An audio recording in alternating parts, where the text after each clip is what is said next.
All right. Good morning, everyone. Welcome. My name is Bryan Roberts. I'm the Director of Business Development with Dandelion Energy, and very pleased to be here with you all this morning. We have a great panel with David Orellano from Edison and Ricky Jordan from Eversource, Daniel Sadik from Carbon Solutions Group, and Olivia Prieto is going to from Rocky Mountain Institute is going to talk to us about some of the plans unrolling in New Jersey today. That is the topic of the hour, geothermal incentives in the Northeast. We'll dip into the Mid-Atlantic a little bit with Carbon Solution Group as well. Without further ado, I'm going to introduce our first speaker. We have a lot of content to cover. The four panelists are each going to spend about 8 to 10 minutes going through some slides, taking us through the program details, and then we'll leave about 20 minutes or so for engagement with you folks and answer any questions that we can. So David, I'd like to welcome you up to the stage. We'll swap it out. Great. Hey,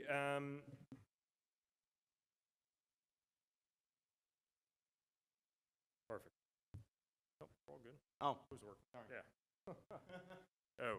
Now how do I get it back up there? There we go. Great. Hey, good morning, folks. I'm David Orellano, Con Edison. I run our geothermal programs. Great. So Con Edison has been involved in the geothermal space for a while, but in the current form since 2020, we've been running the Clean Heat program. We provide incentives for geothermal projects across customer segments, so single-family homes up through college campuses, large multifamily new construction projects. The program has a budget of $10 million per month through the end of 2025, and that's for projects completing construction, receiving incentive from us by the end of 2025. We expect to see funding for this program continue. We expect to have the funding extended through 2030 through the new Efficiency New York process. We're excited to see the order come through and to see that funding get extended and to continue offering incentives through 2030. So I'm going to talk a little bit about the details of our program today, but before I do, I've existed in this role as a head of geothermal programs for Con Edison for a little over a year now. Con Edison, about a year ago, made a decision that this was a really important technology and something that looked a little bit different from a lot of the other energy efficiency technologies that we incentivize. And we decided to kind of separate it out and put a dedicated team to focus on growing it. So if you're a customer, if you are somebody who works in the space selling this technology, please come talk to us. We would love to know how our program and our funding can help drive more projects in this territory.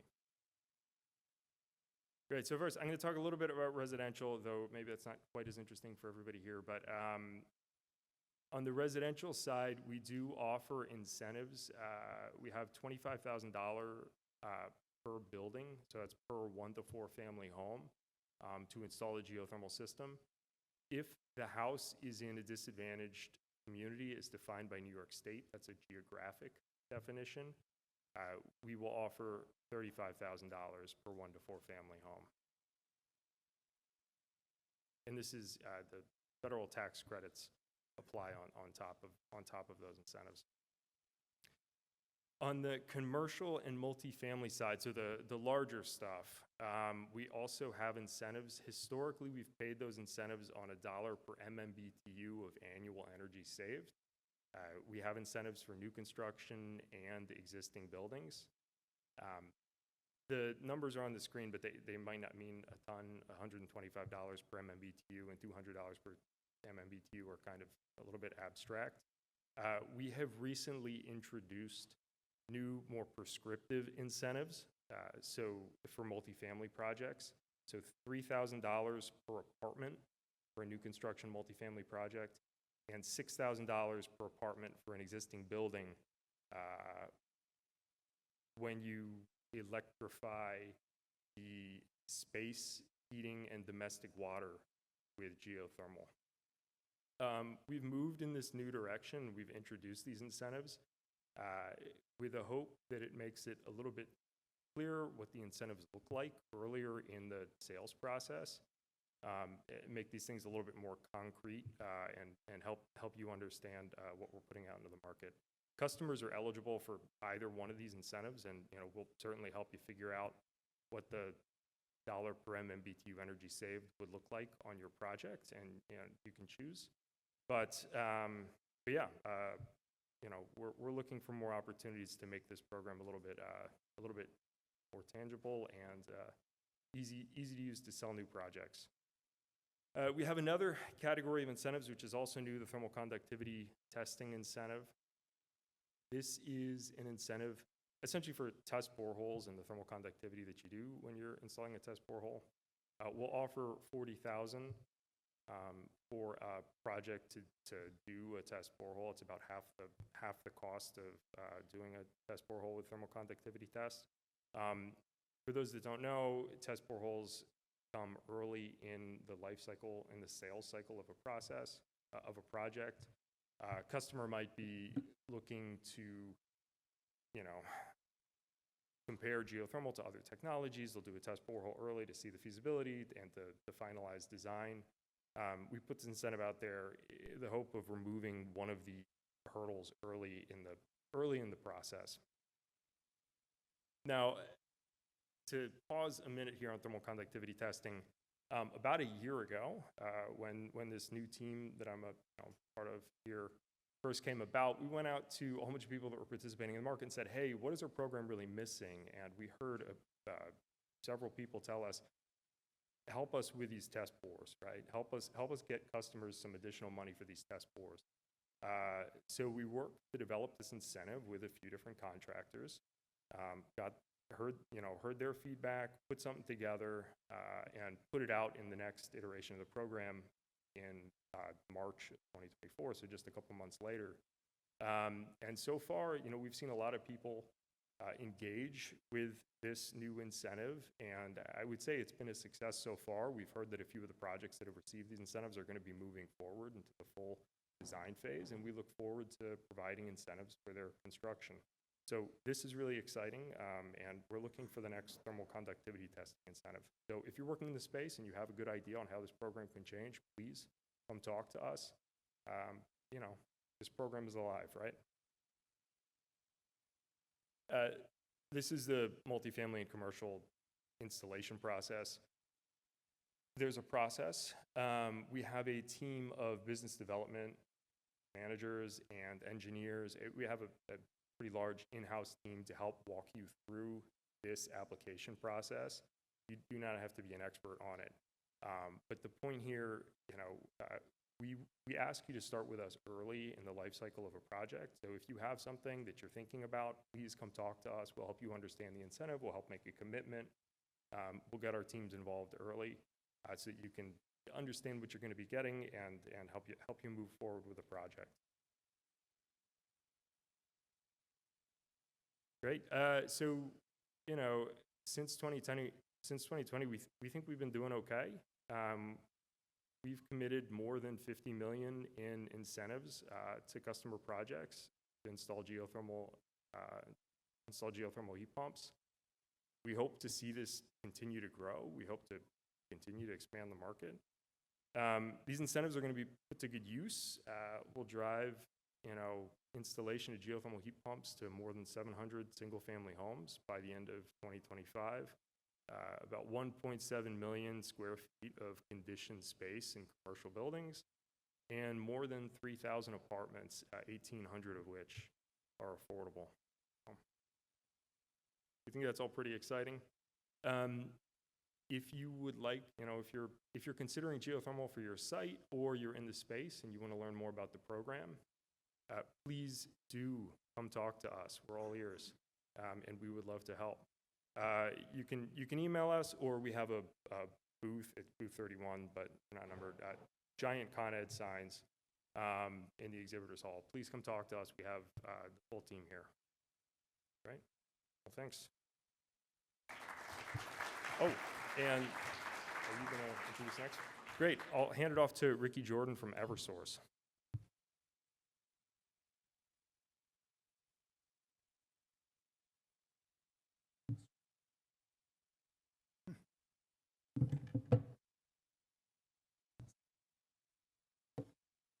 Good morning, everybody. My name is Ricky Jordan. I'm a manager in the Energy Efficiency Department at Eversource. I'm responsible for all of Connecticut's commercial and industrial energy efficiency and workforce development programs. I do want to thank NY-GEO for inviting us here today. Even though I work in Connecticut, I am a fellow New Yorker, and I think we need to bring conferences like this to Connecticut also. Eversource at a glance, we are the largest energy company in New England, and we cover 3 states, Massachusetts, New Hampshire, and Connecticut. We have over 4.4 million customers that we serve electricity, natural gas, and water, and we have close to 10,000 employees across the entire 3-state territory.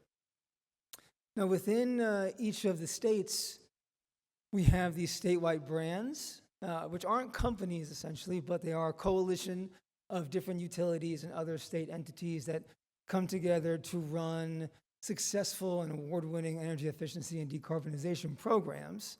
I am here today on behalf of Energize Connecticut. And what is Energize Connecticut? It's a group of entities, as I mentioned, one of which being Eversource, the other being our neighboring utility Avangrid, and their subsidiaries, Connecticut Natural Gas, Southern Connecticut Gas, and United Illuminating, as well as the Connecticut Green Bank and the Energy Efficiency Board. And we all come together with our number 1 mission to help our residents and business owners manage their energy smarter and produce a clean energy environment for all of our customers in the state of Connecticut. Just quick agenda on what we're going to cover today. I highlighted the heat pump incentive portion of the agenda because I think that's the most important part for the room here today.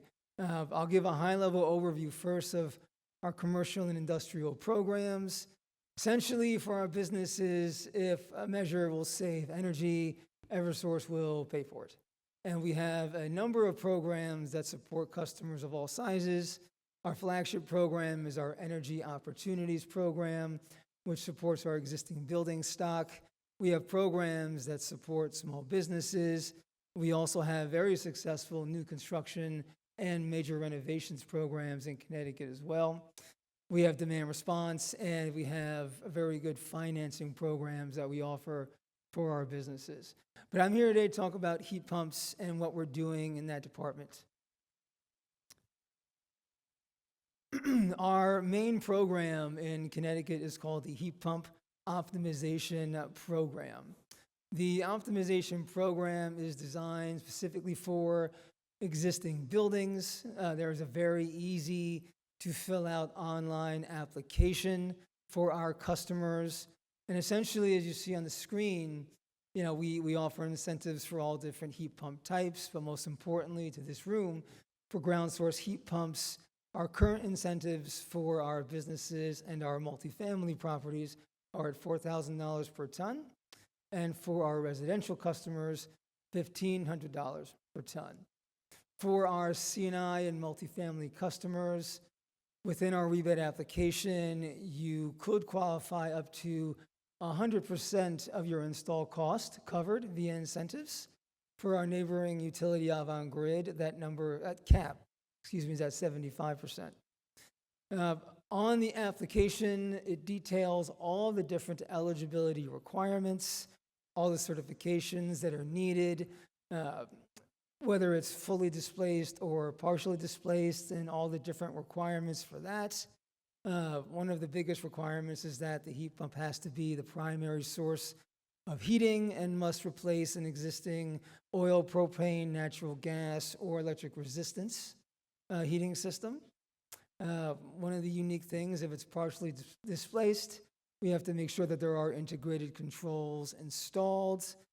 And again, the online application it's very, very easy to understand. It's gone through years of review. was deployed back in 2022, and we've seen a lot of success. There have been a lot of changes year to year. One of the other requirements within our heat pump optimization program is that you must be a qualified installer, and I'll talk about that in a couple of slides. We do, because it is essentially a rebate application, but for projects that are quite larger in size, either based on tonnage or incentive size, and I've got the details on the slide, that would require a certain level of pre-approval, which we feel is necessary for those larger projects. One of the other unique things about the heat pump optimization program is that if you are working with a customer to install ground source heat pumps as an example, and the customer is also participating in one of our energy efficiency programs, there are ways to bundle the incentives together and actually put together a more lucrative incentive offering for those customers. We call it a comprehensive incentive, essentially. Outside of the heat pump optimization rebate, we also have incentives for heat pumps through our new construction and major renovations programs for both C&I, multifamily, and residential customers. We keep the incentives somewhat consistent with our new construction and major renovation customers at $4,000 per ton, with an incentive cap of $600K. And for our residential new construction projects, these projects have to be fully electric to start, and there's a different tiered approach where the incentives are allocated on a per unit basis. But if you move forward with ground source heat pumps, you can receive an additional $500 per ton installed with a cap of $1,500 per unit. The HPIN, or Heat Pump Installer Network, I feel is the real core of why the heat pump programs have been successful to date. There are requirements to join, like any network. It's a simple onboarding process. There are certain licenses that you have to obtain and certain certifications, especially those that are more specific to the ground source heat pump arena. And within this network, it's part of an ecosystem. And there are different pieces to the puzzle that come together when you want to deploy a successful program, whether it be energy efficiency or decarbonization. When you're a member of the HPIN network, you have access to information, access to different resources, training resources, financing resources, assistance with tax credit information for what's going on in Connecticut. You receive constant updates on what's going on with our programs, program changes, updates, etc. Our teams are constantly working with the community, with manufacturers, with distributors to continue to redesign, if you will, programs that meet the market where they're at and look at eligibility requirements, efficiencies, look at different technologies. We are open to always bringing new things to Connecticut. Another great service that we offer is a consultation service.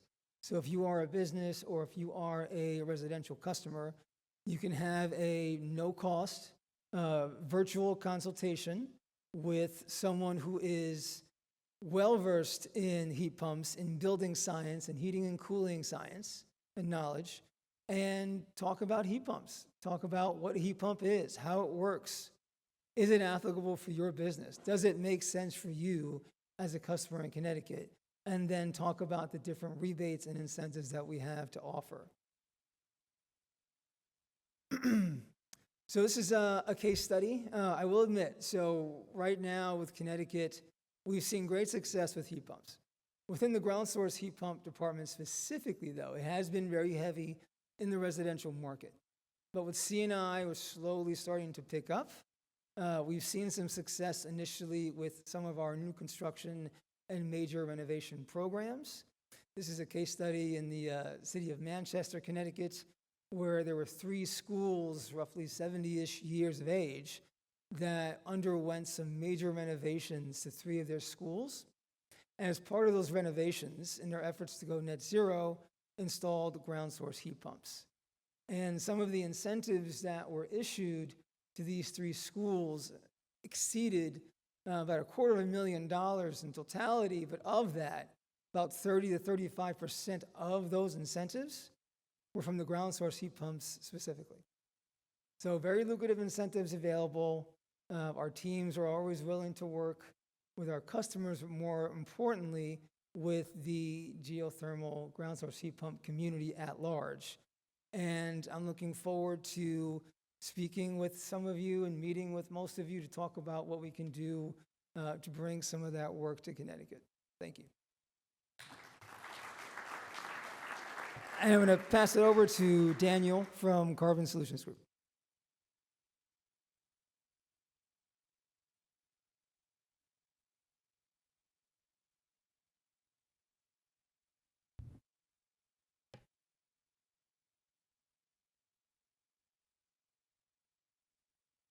All right, I'm Daniel Sadik at Carbon Solutions Group. I'm going to go through a brief history of Carbon Solutions Group here. We've been around since 2006. We started in Chicago area. When you think about Carbon Solutions Group, we are a aggregator of renewable energy credits. And right now, in the US, we're number 3 by volume. So we're not as big as a Shell or a BP, but we have around about 40 employees that are kind of solely dedicated to renewable energy credits. So when we wake up every day, we think about renewable energy credits and carbon offsets and all the environmental attributes tied to solar, ground source heat pumps, all sorts of various technologies. Right now, just by way of volume, I need to update this actually. I think this year we're going to hit about 200 million megawatt hours of renewable energy credit transactions. And we currently, on the aggregation side, represent about 350 solar installers. Within that, we have about 40,000 to 50,000 by the end of this year residential customers that we have helped gain incentives for their renewable energy credits. At the end of this year, we'll have distributed back $200 million in REC payments directly to customers. And we're really proud of that. It's a long road. As you can imagine, registering a residential home solar system that's 10 kW is the exact same amount of work as a $200 million utility scale wind facility. We also serve roughly about 3,100, we call them commercial, but they're commercial and school customers across the US. We're currently in 40 distinct REC and carbon markets, but within the US, we serve 21 state programs. How we've been able to do this, back in 2016, Illinois came out with something called an adjustable block program, which was a solar program targeting residential solar homeowners. And the founder at the time, I was not at Carbon Solutions Group, but I did know the founder.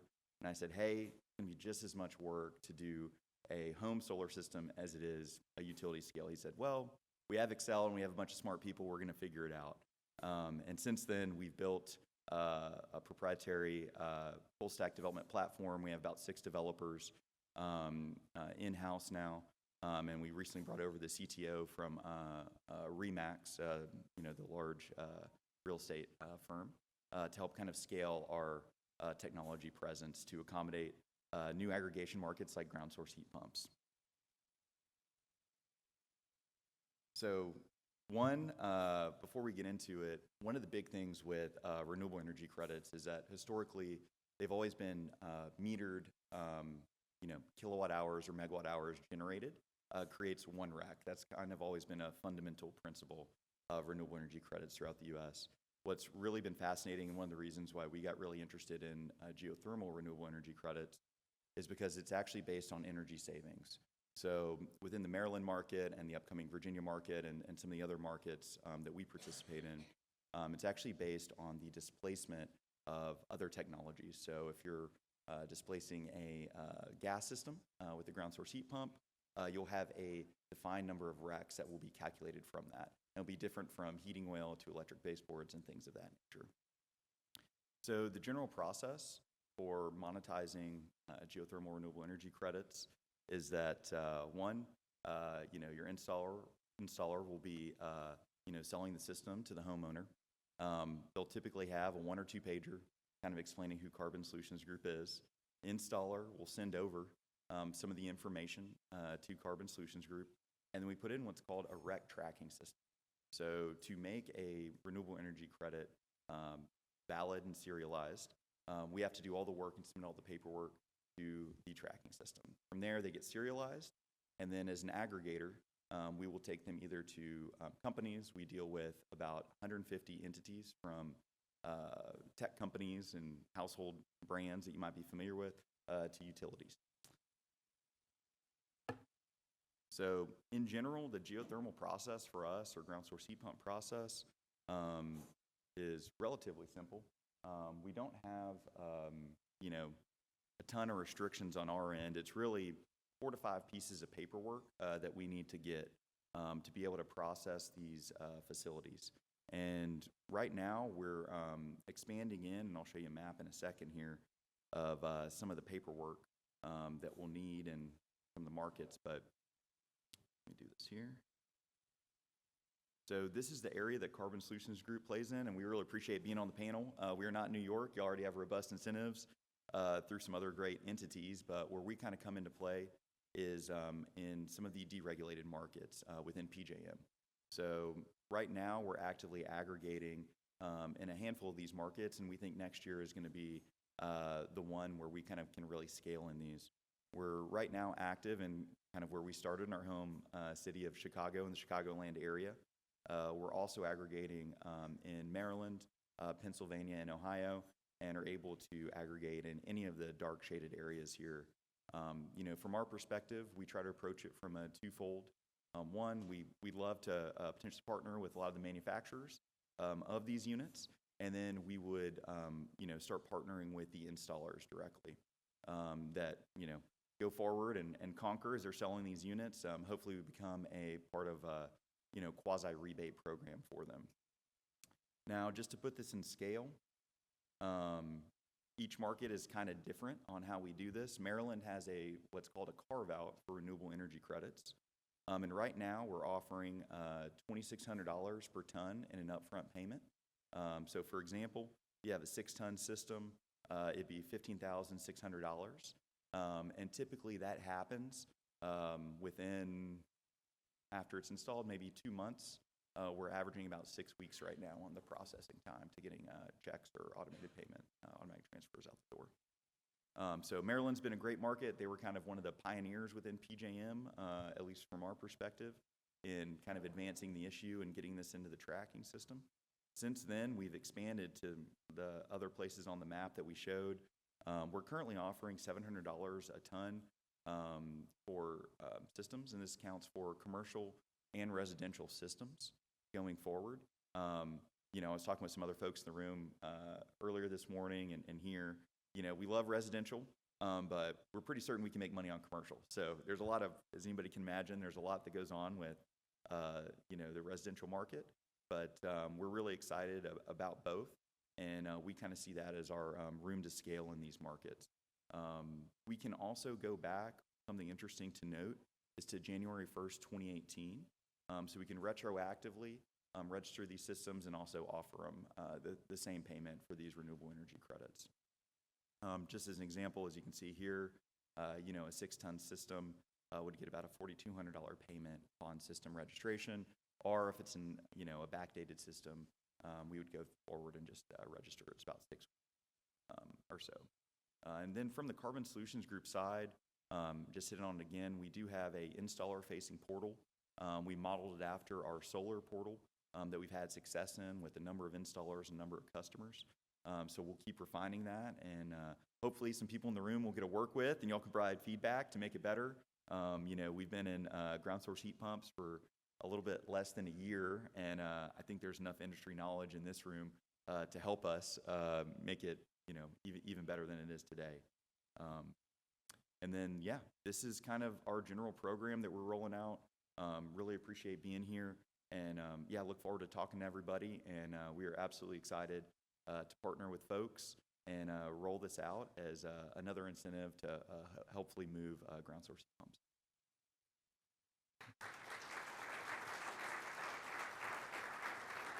I'll hand over to Olivia.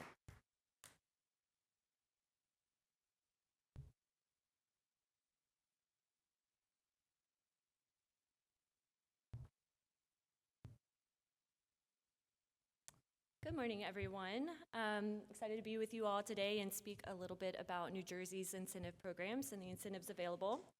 My name is Olivia Prieto. I am a senior associate with RMI. RMI is an international nonprofit. Mission is to transform the global energy system to secure a prosperous and zero-carbon future for all. I work in U.S. policy, and specifically for the last couple of years have been focused on New Jersey building decarbonization policy. We've worked with the New Jersey Governor's Office to help convene the Clean Buildings Working Group, have advised on their Clean Buildings Roadmap, which is in development currently. And we've also engaged with the Board of Public Utilities on incentive program best practices and advising for the next round of utility offered programs, which I'll discuss in a few moments. So first, I want to give a little bit of a primer for how energy efficiency and electrification programs work in New Jersey, which looks a little bit different from New York and Connecticut. So there's really a patchwork of programs that are administered by the state as well as the utilities. And apologies for the acronyms here, I'll try to explain as we go. The state runs the Clean Energy Program, which is within the Board of Public Utilities, and that program is responsible for serving the new construction sector as well as the large energy users program, among some other initiatives they run. And the utilities are responsible for serving existing buildings, including residential, multifamily, and commercial and industrial. And they offer a range of programs from simple prescriptive rebates to more comprehensive engineering-based programs. And then finally, the utilities in the state co-administer the state's residential low-income and moderate-income program, which is known as Comfort Partners. So I'm going to first run through the programs that have been proposed for the next 3-year period. Most of the content I'm going to speak to today is really forward-looking, and that's because the board is expected to issue an order tomorrow, in fact, on the next triennium or 3-year cycle of programs that the utilities will run, which will start in January of 2025. So this is a snapshot of the programs that were proposed for larger buildings, including commercial, industrial, as well as multifamily. And one thing that's important to note about the framework or how utility programs operate in New Jersey is that each utility runs its own program with its own marketing and infrastructure. However, there is a good amount of consistency across the programs, which is a feature that the board requires. And so these, I didn't specify any specific utility program here, but what you could expect is to see similarities across all of the utility offerings. And again, these range from prescriptive custom programs to more comprehensive and technical programs that are available. And one thing that is very exciting and new that will start with the programs next year is what the board has called the Building Decarbonization Startup Programs. So last year, the board approved up to $300 million for the next triennium across all of the utilities for new electrification incentives for residential, multifamily, and commercial industrial customers. So now I'll get to the money slide.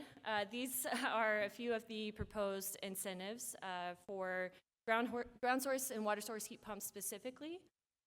So there's a little bit of, I think, confusion, which I hope will become clear as the programs actually hit the streets and go live, but this is pulling from the proposals.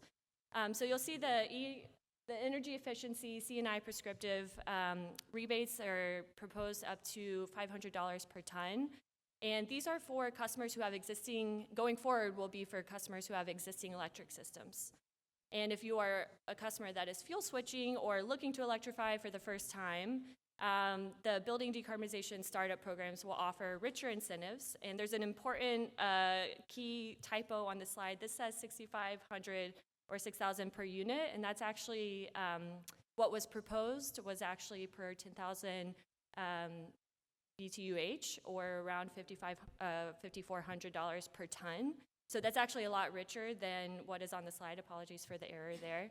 And then lastly, the multifamily customers will also be eligible to go through the residential program, which offers $10,000 per ground source heat pump system, including a 50% adder for eligible multifamily properties. And so, long and short of it is, beginning next year, you can expect the geothermal incentives to be a lot richer than they have been in the past. And looking beyond the next 3-year period, there is an interest in scaling up the building decarbonization program. So would expect that to continue to grow and expand as well.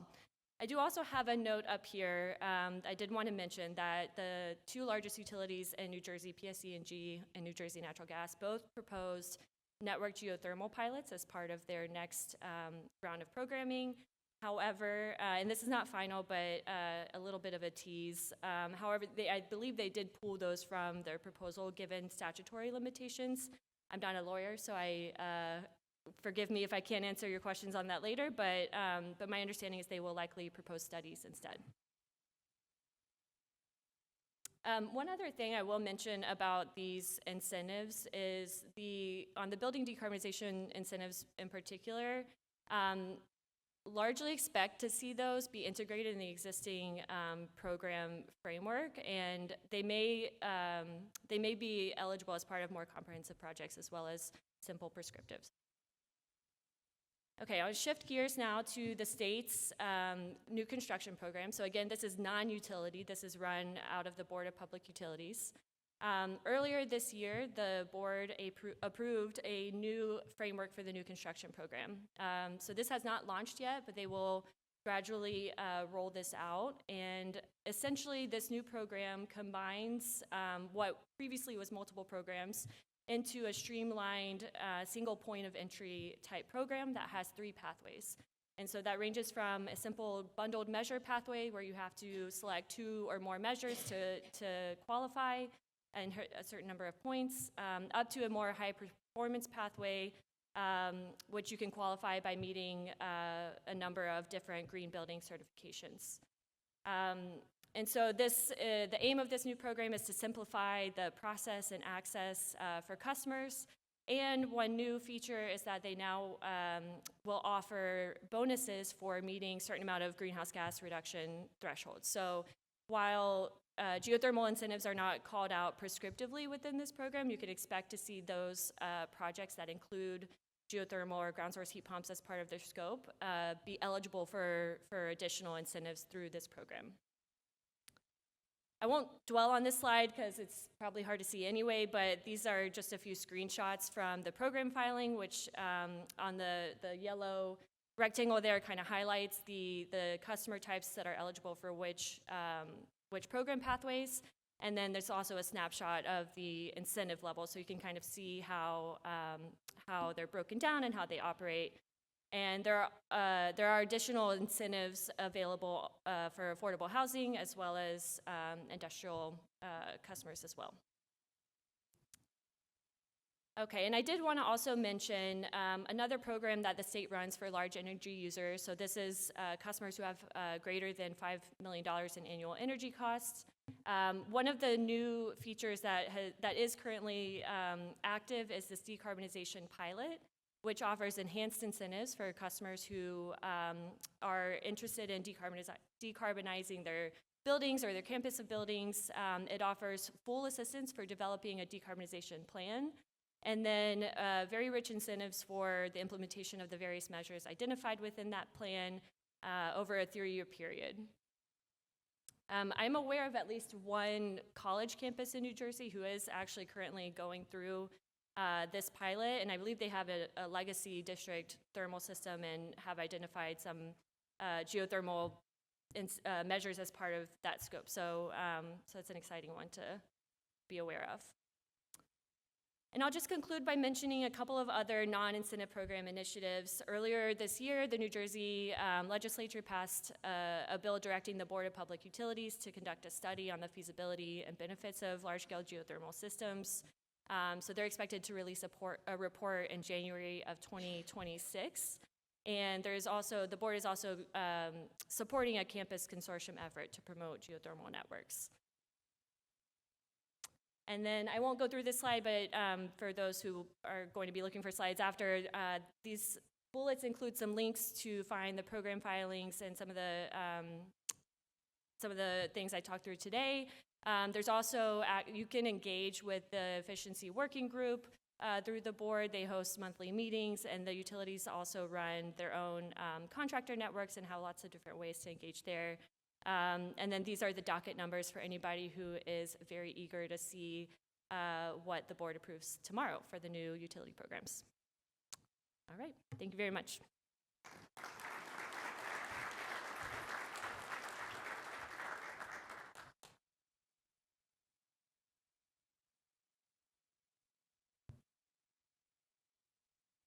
Okay, that was a lot of information. New York, Connecticut, New Jersey, Carbon Solutions Group. What is definitely clear is incentive platforms are robust and increasingly so. There's a lot of support for these geothermal projects, and the support is only growing, only making these projects more feasible for developers, homeowners that want to embrace this high efficiency technology. But these programs are a little nuanced. As I said, there's a lot of information, and in a lot of ways we just got to the surface of them. You folks are the ones navigating these programs, right? Trying to figure out how they work, how they apply to your customers. We have some experts on the stage right now. We'd love to hear some questions that you may have for them. Let's get to the bottom of how you can navigate these programs and really help your clients take the best advantage of them. Yes, sir.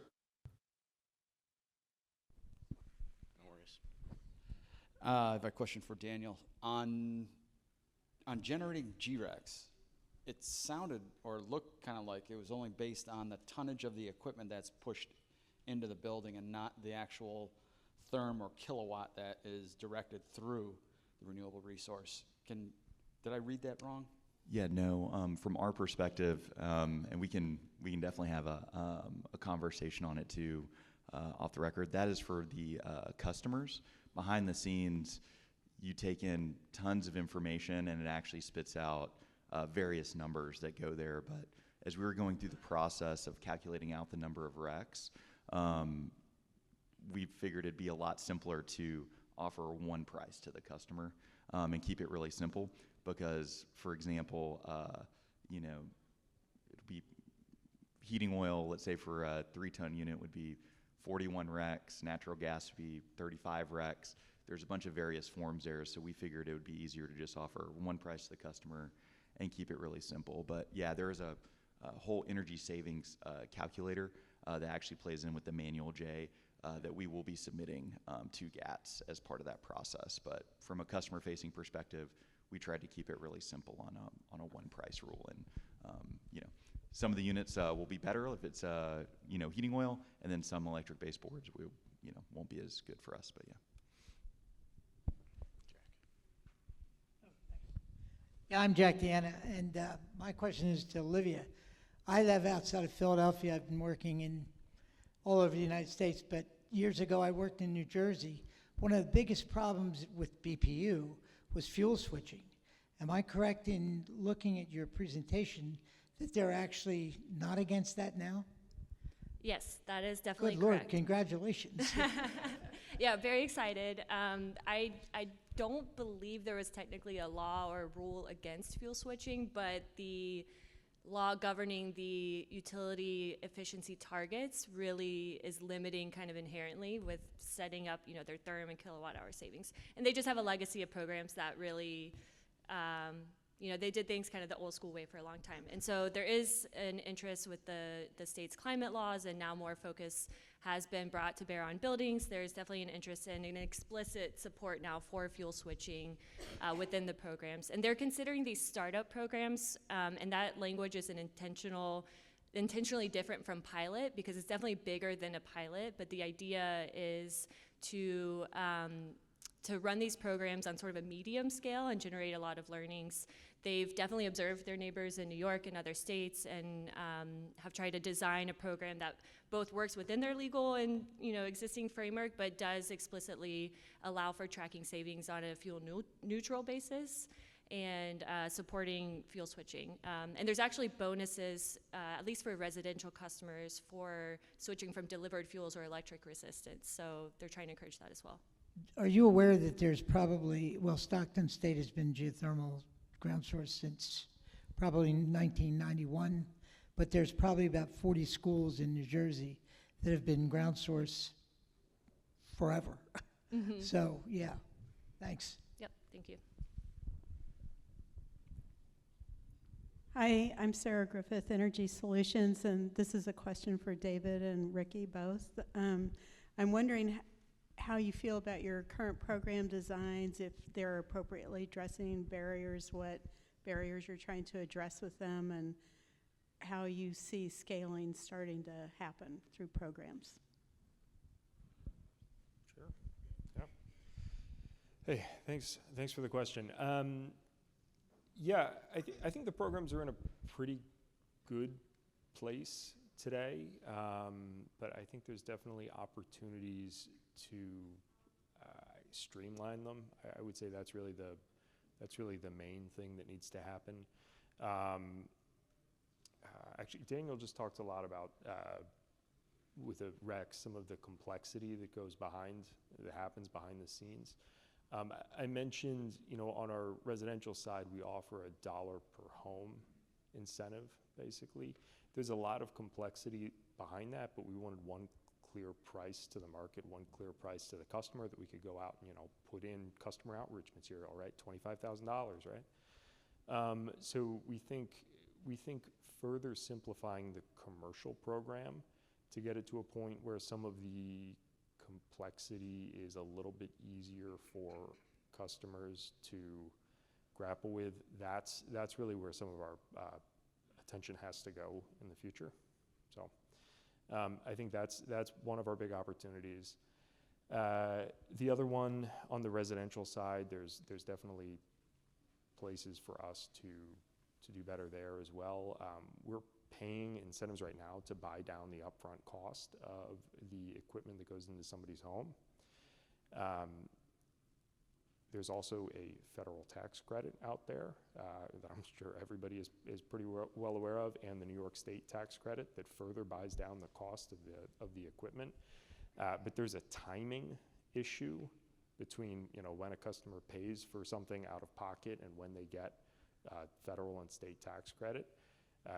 We're wondering if our incentives could maybe help somebody bridge that gap a little bit more effectively if we were to help buy down financing, say. So yeah, we're looking at a few different things, but there's definitely opportunities to continue to improve, but mostly in the name of simplifying the program for external parties and to make it clearer up front what the incentives available are, to help drive decision making.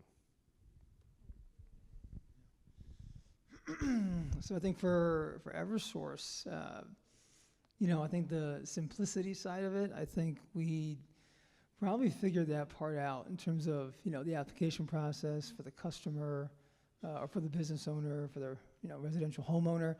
I think within our residential portfolio, I think we've seen our programs be extremely oversubscribed. So we've actually been able to establish a really strong installer network for our residential customers, and those programs have been very successful. I think there's still a nut to crack with our businesses, our commercial, our C&I customers, essentially, especially within the ground source heat pump department, because I showed a case study with our new construction program, and right now we've got maybe less than 10 currently in our 2024 pipeline for ground source. And I think, one of the big concerns we have now in Connecticut is that recently we did have some rate hikes, and that's got business owners and a lot of the residential community also in a stir, because, essentially with these programs, we're adding load and we're essentially increasing, customers' bills. And I think a big part of it too is, having an ecosystem of installers and manufacturers that can, really, I don't want to say sell. I don't want to say sell the stuff, but really communicate better with our C&I community as to the total benefits of going with heat pumps. It's not really initially upfront an energy savings measure, but it's long-term, environmental. And we have a lot of business owners that have environmental goals and carbon reduction goals, and solutions like ground source heat pumps can be great. I think it's still too early to tell how well we'll do in that arena with our C&I customers. We don't yet know if the number's right. It's 4,000 a ton. Is that the number? Does it need to be a little more? Does it need to be a little less? Luckily, our teams do a great job of managing our budgets, which are fixed year to year. The great thing, though, is that our regulators provide full support with what we're doing with electrification and decarbonization. So they're backing it, and then as stewards of the program, we're going to implement these programs the best we can.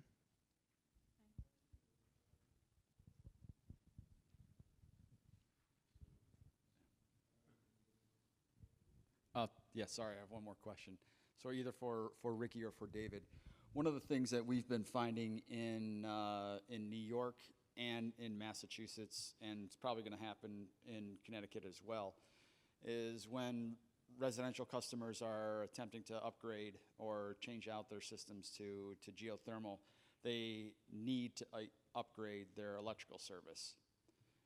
One of the key issues that we found in Massachusetts, and specifically just outside of Boston, is that the upgrade costs to increase the amperage going into the homes is being pushed from the utility down to the residential customer. Are there any incentives to help upgrade the electrical service that's required in these homes to improve that capability of utilizing geothermal? So I know that that's come up in regulatory meetings with a lot of our installers that do say that there is a lot of that additional upfront cost. I think the way the incentives are structured, it's not specific for that, part of the process, the upgrade. I think that's the whole idea around designing the right total dollar per ton incentive to see how much we can cover, because there are a lot of additional costs that the homeowners have to undertake. I know, my colleagues in Mass, they're about 2 to 3 years ahead of where we are right now in Connecticut, and I think we'll probably have to learn from some of the heartaches from our neighbors in the north, and obviously we get a lot of feedback, and our installers, they're. One of the other priorities I'll mention with Connecticut, as we're about to embark on a new 3-year conservation and load management plan, is equity. And, trying to reach the customers that need it is already a challenge in and of itself, but then trying to, sell them on an idea and have them pay for it is even tougher. So I do think there have to be some modifications to some of our incentives to cover a lot of those costs. Otherwise, we're not going to be able to bring these electrification solutions to those towns and to those customers. So I think, the great thing about our programs in Connecticut is that they can evolve, they can change. They can change every 6 months. They could change every 3 months. They could change every 4 years. But that's what we're doing at the utility. We always bring these new suggestions to our regulators and to Connecticut Deep and say, hey, this is what we're seeing. Here are the trends, and we think some changes should be made. Yeah, not a lot to add. The dollar per home incentive we've sized, we hope it covers a decent portion of that, but we have thought about what would it mean to break it out and make it a little bit more discrete. Some homes do have to go through more substantial electric upgrades than other homes, right, behind the meter. And what would it mean to break it out? So we've thought a little bit about that. We obviously haven't acted on it yet. But I'd love to have a conversation if this is something you're seeing being a real challenge for you. I think we'll take one more question before we wrap this session. Thank you. This is for David. I'm Bill Nowak from the NY-GEO board. I thought a lot of great information about upfront incentives, and that's really the barrier that is holding the industry back, and it's really helpful to have these But Ricky did mention recently electric utility rate increases, which is something that increases the operating expenses. And Con Ed has really been an innovator in this area in that they have a demand-based delivery rate called the Select Pricing Program. And I'm wondering, David, if you can just touch on that a little bit for the audience. Yeah. So we have an optional demand-based rate for residential customers, select pricing plan, or for the, I don't know, the utility nerds here, SC1 rate 4, service class 1. It's essentially a rate that instead of charging, per kilowatt hour of electricity consumed, charges based on the peak demand from the customer in a month. This rate is, it's been around for 6 years, is that right? Something like that, 3 years. It's been around for a couple rate cycles. Anyway, in various forms, but it's a rate that we found for heat pump customers. Heat pump customers tend to fare pretty well on the rate, particularly geothermal customers. We've found, geothermal customers that are converting from gas or oil, particularly from oil, will, tend to see lower bills after they convert to geothermal if they switch to select pricing plan. But anyway, we don't have a ton of data right now to make any sort of definitive statement like this is the way you should go, geothermal customer. But what we do have at the moment is it's a rate guarantee, I guess is one thing you could call it, for the first 500 geothermal heat pump customers that enroll on this rate, the select pricing plan. They're guaranteed, after a year, if they have paid more than they would have on the rate they were on before, we will discount and I guess make them whole, and they have the opportunity to switch back. So we think this is a really important thing. We've been thinking about how we talk to customers that are adopting geothermal heat pumps, and we've been reaching out to them, through email channels, other channels, to try to talk to them about getting on this rate, giving it a shot, because we do think, great, this is an expensive system. It has a lot of carbon reduction potential. It has a lot of energy savings. Customers may have the idea that, oh, well, my bills should be far lower than they are before, but because of the relative, difference between gas and electric rates or oil and electric rates, the dollar savings on the bill might not be that huge, but they have the potential to be much higher if they're on the select pricing plan. So, we really think this is an important thing for customers to try, and we're putting in place a couple things to make it easier for them to try it. But yeah, so thanks for bringing that up, Bill. Well, with that, it's a wrap. Thanks to all of you for talking about and learning more about the incentive programs that are out there, and thanks especially to the panel for joining us today.